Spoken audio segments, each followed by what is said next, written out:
Assalamualaikum warahmatullahi wabarakatuh. Nama saya Sakila Pasya, saya dari kelas 7A SMP Negeri 1 Koba. Di sini saya akan membahas tentang materi senam lantai. Pertama-tama, kita harus mengetahui pengertian senam.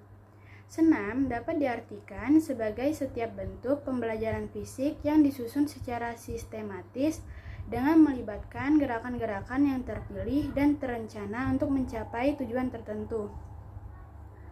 Kita dapat melihat bahwa olahraga senam mempunyai sistematika tersendiri, serta mempunyai tujuan yang hendak dicapai seperti daya tahan, kekuatan, kelenturan, koordinasi, atau bisa juga diperluas untuk membentuk prestasi, membentuk tubuh yang ideal, dan memelihara kesehatan.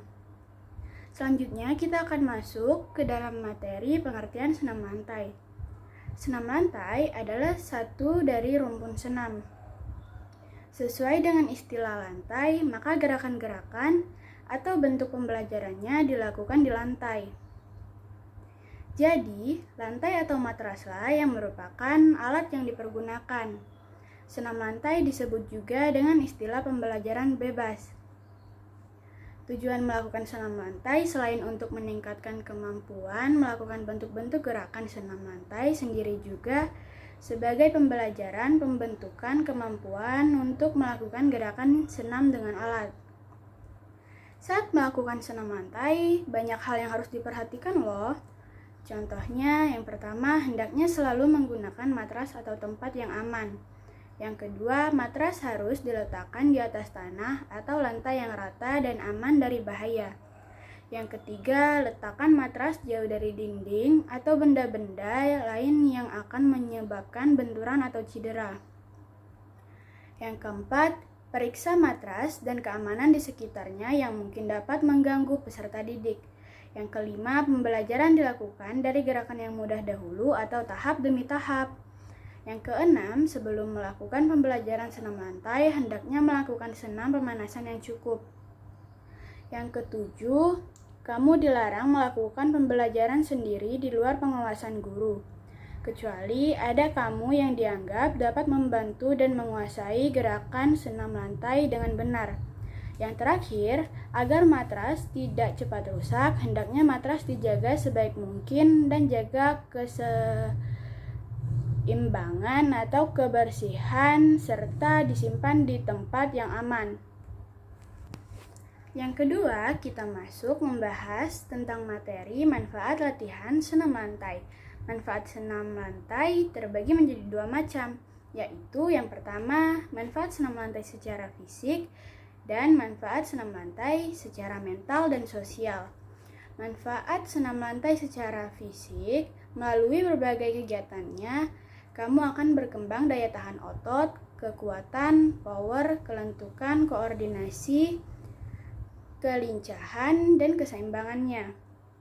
Sedangkan manfaat senam lantai secara mental dan sosial adalah kamu harus mampu menggunakan kemampuan berpikirnya secara kreatif melalui pemecahan masalah-masalah gerak. Dengan demikian, kamu akan berkembang kemampuan mentalnya. Aktivitas pembelajaran senam lantai. Yang pertama, aktivitas pembelajaran guling depan.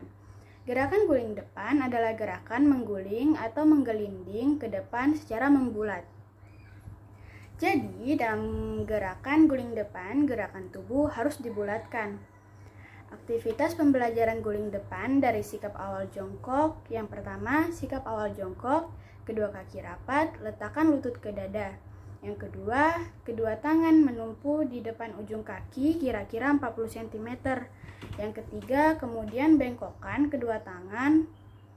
Letakkan pundak pada matras dengan menundukkan kepala dan dagu sampai ke dada. Setelah itu, dilanjutkan dengan melakukan gerakan berguling ke depan. Yang terakhir, ketika panggul menyentuh matras, peganglah tulang kering dengan kedua tangan menuju posisi jongkok. Aktivitas pembelajaran guling depan dari sikap awal berdiri. Yang pertama, sikap awal berdiri dengan kedua kaki rapat, lalu letakkan kedua telapak tangan di atas matras selebar bahu. di depan ujung kaki sejauh kurang lebih 50 cm. Yang kedua, bengkokkan kedua tangan lalu letakkan pundak di atas matras dan kepala dilipat sampai dagu menempel bagian dada. Yang ketiga, selanjutnya dengan berguling ke depan, yaitu saat panggul menyentuh matras, lipat kedua kaki dan pegang tulang kering dengan kedua tangan menuju ke posisi jongkok. Saat melakukan senam lantai, banyak kesalahan-kesalahan yang sering terjadi loh, yaitu contohnya kedua tangan yang bertumpu tidak tepat, atau dibuka terlalu lebar, terlalu sempit, terlalu jauh, atau terlalu dekat dengan ujung kaki. Yang kedua, tumpuan salah satu atau kedua tangan kurang kuat, sehingga keseimbangan badan kurang sempurna dan akibatnya badan jatuh ke samping. Yang ketiga, bahu tidak diletakkan di atas matras saat tangan dibengkokkan. Yang keempat, saat gerakan berguling ke depan, kedua tangan tidak ikut menolak. Nah, karena adanya kesalahan-kesalahan saat guling depan, di sini ada juga cara memberi bantuan guling ke depan. Cara yang pertama, pegang belakang kepala kamu atau membantu menekukan dan menolak pada kedua lutut. Cara kedua, mendorong pada punggung kamu pada saat akan duduk. Cara yang ketiga, mengangkat panggul dengan menempatkan tangan di sisi kedua paha. Dapat juga menolong berdiri di sisi kamu dengan kedua tangan agak mengangkat panggul kamu dan membawanya ke arah depan pada saat yang sama. Memperingatkan kamu agar tetap menekuk kepala sedalam-dalamnya. Cara yang terakhir, membantu menekukkan kepala dan menempatkannya di lantai di antara kedua tangan. Selanjutnya kita akan masuk ke dalam materi aktivitas pembelajaran guling belakang atau back roll. Guling ke belakang adalah menggelundung ke belakang, posisi badan tetap harus membulat yaitu kaki dilipat, lutut tetap melekat di dada, kepala ditundukkan sampai dagu melekat di dada. Yang pertama, sikap awal dalam posisi jongkok, kedua tangan ditekuk dan telapak tangan di atas bahu menghadap ke atas dan kaki sedikit rapat. Yang kedua, kepala ditundukkan, kemudian kaki menolak ke belakang. Yang ketiga, pada saat panggul mengenai matras, kedua tangan siap menolak. Yang keempat, kaki segera diayunkan ke belakang melewati kepala dengan dibantu oleh kedua tangan menolak kuat dan kedua kaki dilipat sampai ujung kaki dapat mendarat di atas matras ke sikap jongkok.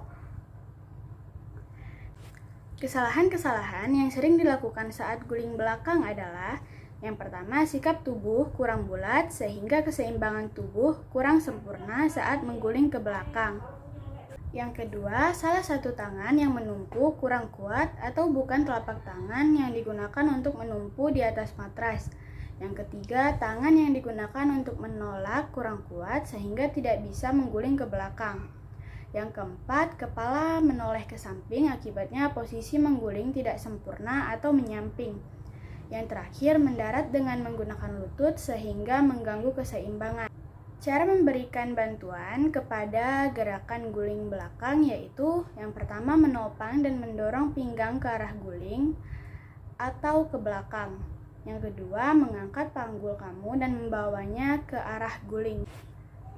Yang terakhir, kita akan masuk membahas tentang materi cara melakukan gerakan guling lenting atau neck spring. Yang pertama, sikap awal, berdiri tegak dan kedua kaki rapat dan kedua lengan diangkat lurus. Letakkan kedua tangan di lantai kira-kira 1 langkah dari kaki. Yang kedua, kemudian letakkan tengkuk di antara kedua tangan sambil mengambil sikap guling depan. Yang ketiga, kedua kaki dijaga agar tetap lurus. Sikap pelaksanaannya, yang pertama, ketika posisi untuk guling depan telah tercapai, segera gulingkan badan ke depan. Yang kedua, saat badan sudah berada di atas kepala, kedua kaki di belakang segera dilecutkan ke depan, lurus dibantu oleh kedua tangan menolak pada lantai. Yang ketiga, lecutan ini menyebabkan badan melenting ke depan untuk memberikan dorongan sehingga badan terangkat. Sikap akhir, yang pertama, ketika layangan selesai, kedua kaki segera mendarat. Yang kedua, badan tetap melenting dan kedua, lengan tetap terangkat lurus. Yang ketiga, gerakan akhir adalah berdiri tegak. Kesalahan-kesalahan yang sering terjadi pada aktivitas pembelajaran guling lenting adalah: yang pertama, pada saat kedua kaki dilemparkan, kedua lutut bengkok. Yang kedua, kedua kaki terbuka atau tidak rapat. Yang ketiga, badan kurang melenting atau terlalu melenting sehingga badan menjadi membusur. Yang keempat, kurang tolakan tangan. Sekian penjelasan pembahasan dari saya tentang materi senam lantai. Jika ada kata yang kurang berkenan di hati Anda atau yang menyakiti hati kalian, mohon dimaafkan. Sekian, terima kasih. Saya tutup dengan wassalamualaikum warahmatullahi wabarakatuh.